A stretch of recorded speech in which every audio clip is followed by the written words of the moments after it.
तो previous session के अंदर हम लोगों ने यू आर का फर्स्ट स्टैंजा एवेल्युएट किया. Right now we are to move towards the next stanza और हम लाइन नंबर 10 से स्टार्ट करने जा रहे हैं. एंड शी इज सेइंग कि उसका जो अनबॉर्न बेबी है वो जब उसकी वॉर्म में है तो फिर वो उसको किस तरह से लगता है. वो क्या कहती है? वेग एज फॉग. फिर से जरा देखिएगा कि उसने अपने बच्चे को अब किसके साथ यू कैन से कंपेयर किया है. सिमिली जरा देखें. And looked for like mail, यानी कि दो चीजों के साथ वो कंपेयर कर रही.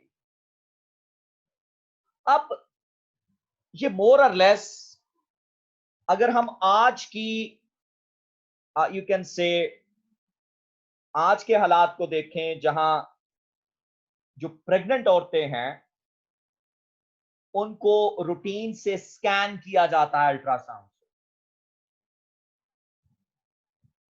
और उनको बतलाया जाता है कि इस वक्त उनकी बेबी की पोजीशन क्या है, या मतलब जो बच्चा है वो मतलब जो है वो यू कैन से जेंडर मेल है या फीमेल. लेकिन जिस वक्त की ये बात हो रही है उस वक्त अल्ट्रासाउंड अवेलेबल नहीं था, और अगर कुछ था तो उस वक्त एक्सरे सिर्फ यूज किया जाता था. एक्सरेज वर यूज, लेकिन वो भी बहुत रेयर. सो यहां इस लाइन के अंदर ये बिल्कुल एक तरह से एक्सरे इमेज क्रिएट करने की कोशिश की गई है कि एक्सरे के अंदर बच्चे की पोजीशन, और ये अंदाजा नहीं होता था कि बच्चा यू कैन से तंदुरुस्त है या नहीं है, ये बिल्कुल क्लियर नहीं होता था.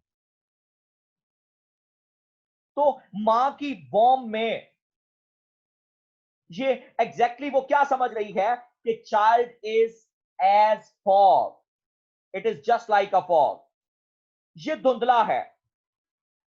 और शायद ये सिल्विया ने इस तरह की इमेजेस, शायद जो एक्सरे इमेजेस थी कि जिसमें एक प्रेग्नेंट औरत को एक्सरे मशीन में स्कैन किया जाता था, शायद या इसने देखी थी या खुद जब फ्रेडा के वक्त ये खुद प्रेग्नेंट थी, ये शायद उस प्रोसेस में से खुद गुजरी थी. तो वो अपने बच्चे को क्या कह रही है? It is vague as fog.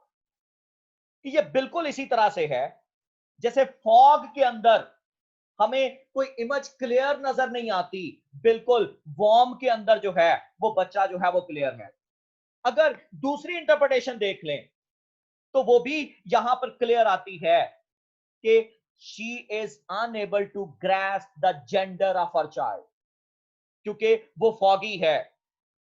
और आज से कमोबेश आप अंदाजा लगा सकते हैं 60 साल पहले इस तरह की प्रिविलेजेस पहले मौजूद नहीं थी. सिर्फ जो you can say old wives tale की तरह गेस किया जाता था, लेकिन हम ये कैलकुलेटेड फॉर्म में नहीं कह सकते कि वाकई में ये चीज जो है वो यहां पर मौजूद है, या बच्चा तंदुरुस्त होगा या नहीं होगा. इसके हवाले से कोई क्लियर कट इंटरप्रिटेशन उस वक्त मौजूद नहीं. मेडिकल साइंस इतनी एडवांस नहीं हुई. तो वो अपने बच्चे को क्या कह रही है? You are vague just like a fog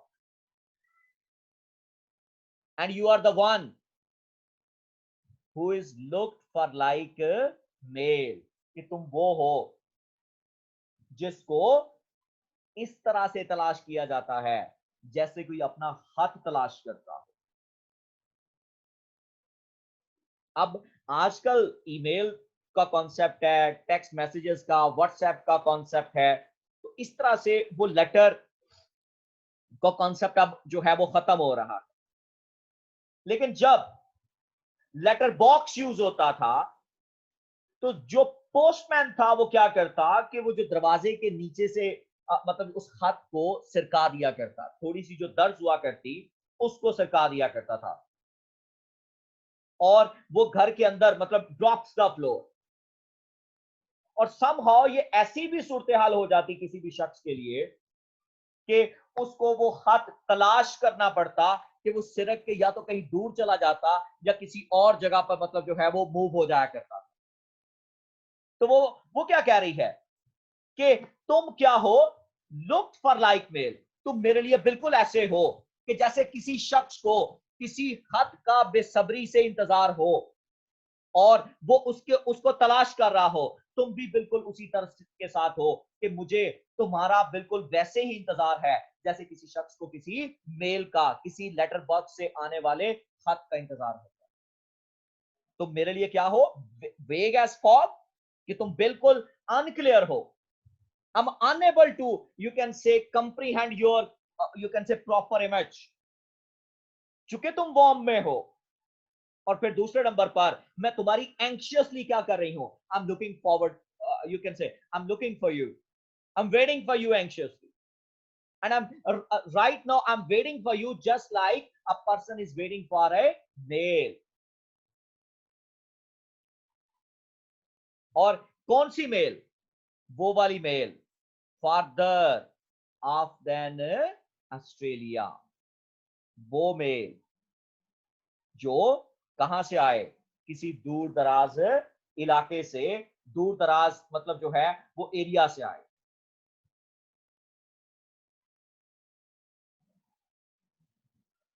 तो यहां जो स्पीकर है, जो पोइटेस है, वो सजेस्ट कर रही है कि जो बेबी जो है वो वॉर्म के अंदर, उसके लिए यू कैन से एक मेल की मानंद है,